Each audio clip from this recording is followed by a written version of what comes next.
The most important thing is that Samson eventually went down.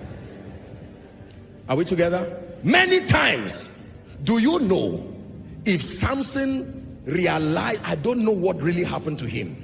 Maybe it was an attack. But if imagine, listen. Imagine that Samson eventually got angry and looked at her.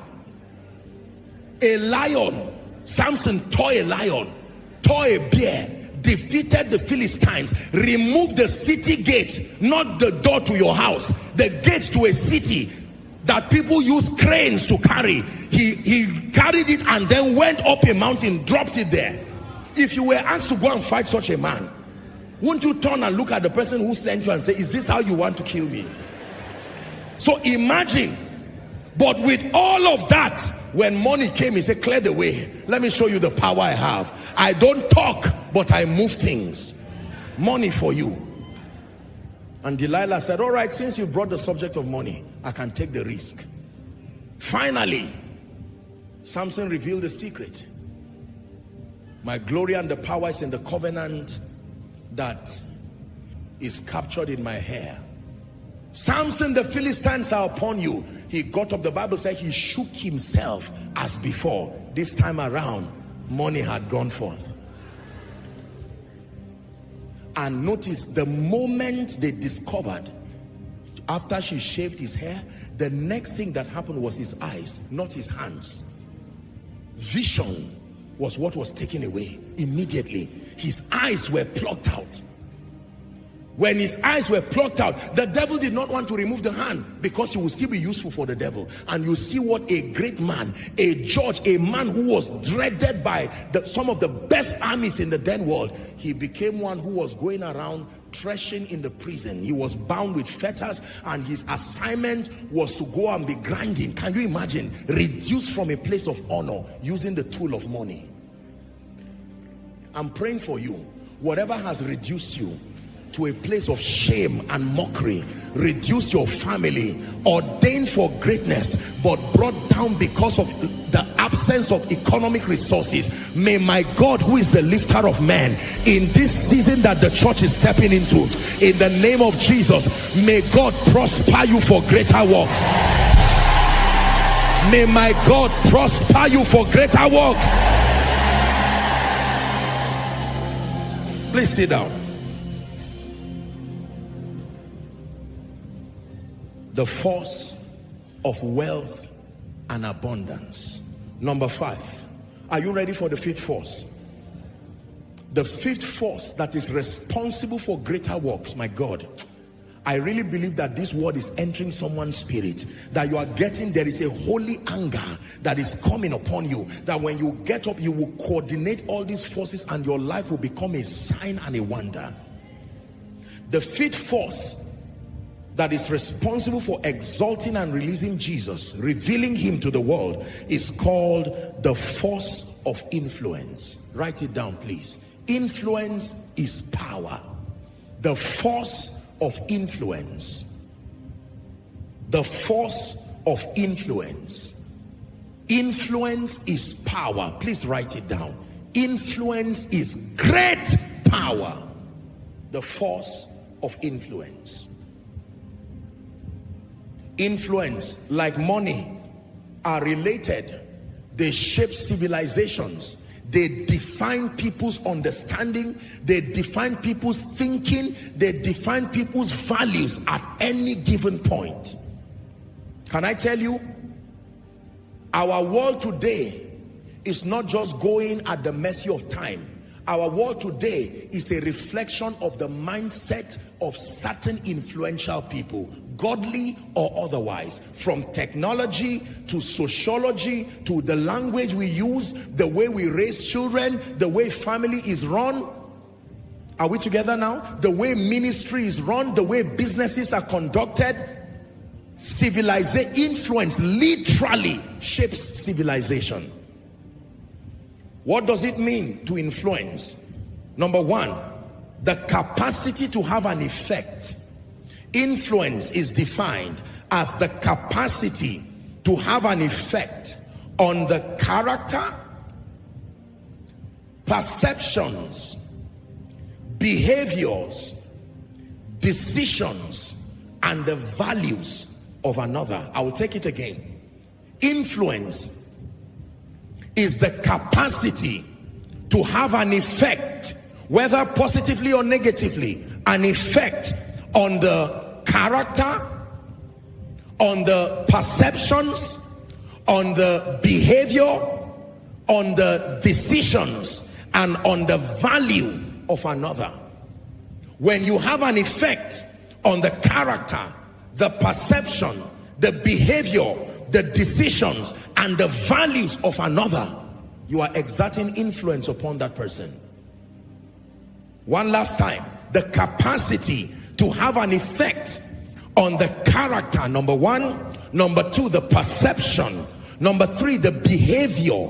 Number four, the decisions. Number five, the values of another is called influence. Please look up.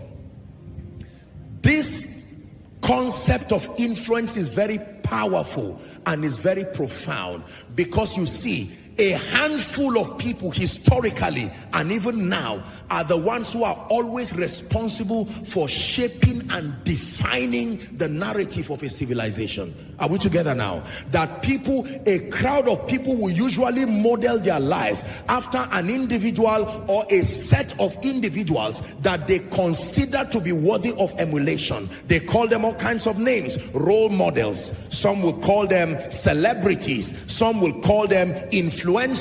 Some will call them, you name it. You know all the names. And unfortunately, some of these people have been positive role models in terms of bringing values that shape society properly. But many of them, sadly, have been very wrong and destructive models. There are children today who have no business learning certain things except that someone they admire. You see, the psychology of influence is the moment you like someone and he becomes a reflection of your aspiration, you will copy everything you can see and find in his life, good or bad, because the assumption is that whatever he is doing, since he has that result to show, it must be right.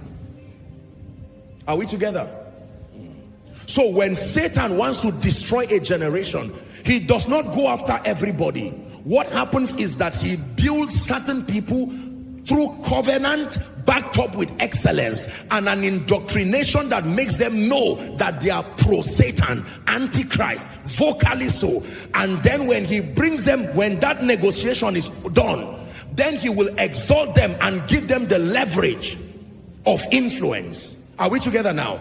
And from that standpoint, they begin to sell certain value systems. And as ugly as some of those value systems are, you would think they should be so pungent, an intelligent person should reject them, but never downplay what influence does to a man. Influence can make darkness look like light. Greater works on the wings of influence. There are many people today.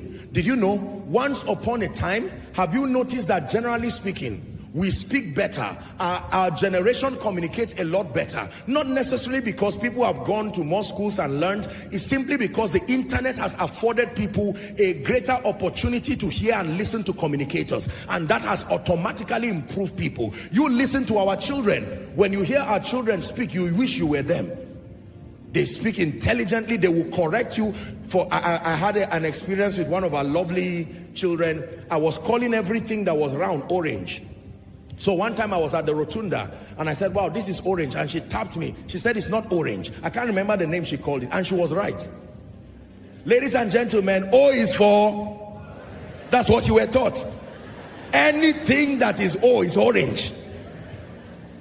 But our children now, you can imagine, they will correct you and say, no, this is orange, this is this one, this is this one. That is the level of advancement, courtesy influence. Children learn now at a remarkable pace because they have audiovisuals that help support their understanding. Pictorial representations of the things. Biology used to be a nightmare, chemistry, physics, but now children laugh while they are learning.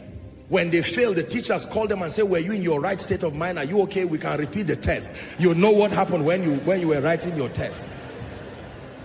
You carry your result and start crying before you get home, because you know exactly what will happen, and what you are expecting is exactly what will happen. I leave you to guess whatever it is. I will not say it. Oh yes, you know, you knew exactly what was going to happen. Now results are released in e-versions. You don't have to wait, join any queue and do anything. I'm just saying that influence shapes civilization. Are we together? Very, very powerful and profound. It then means that if believers are going to do greater works, we must trust God for grace to ascend heights and realms where our life becomes visible and clear. Are we together? In an elevated platform where people can see the life of God in you. I like Jesus. Matthew chapter 5, 13 to 16 is the most concise capture of the confluence, the whole idea of influence. Jesus says it this way: ye are the salt, Matthew 5, 13, of the earth. Ye are the salt. Ladies and gentlemen, you know what salt is able to do. 1 pot of rice does not require 1 pot of salt to taste well. Are we together? Look at the ratio of the salt that must be added to a pot of rice to make it taste well. Say influence. So when you see a bag of salt and a bag of rice, you're not holding the same thing. If you mix them ratio 1 to 1, you destroy that meal. Am I right on that? So light is even a greater expression of influence, because light does not have to be everywhere to shine everywhere. Just put it at one point and give it room to shine, and it gives light to everyone in the room. It says, neither do men light a lamp and put it under a bushel. Watch this. The light is put on a candlestick and kept on a bushel, and the whole room is illuminated by that light. And Jesus says, you are that salt. Don't say we are few. Don't say we are few. 5 people who are salt indeed can rewrite the narrative of a generation. Am I right on that? Yeah. 5 people. And then he says, you are light. Look at the sun. As we know, every time I use the example of the sun, I learned the power of influence. Did you know that if you ask the sun, what do you do about darkness? The sun will tell you, I have never seen darkness. I don't even know it exists. The concept of darkness is the rotation of the earth in a way that the sun does not reach it. But as far as the sun is concerned, from its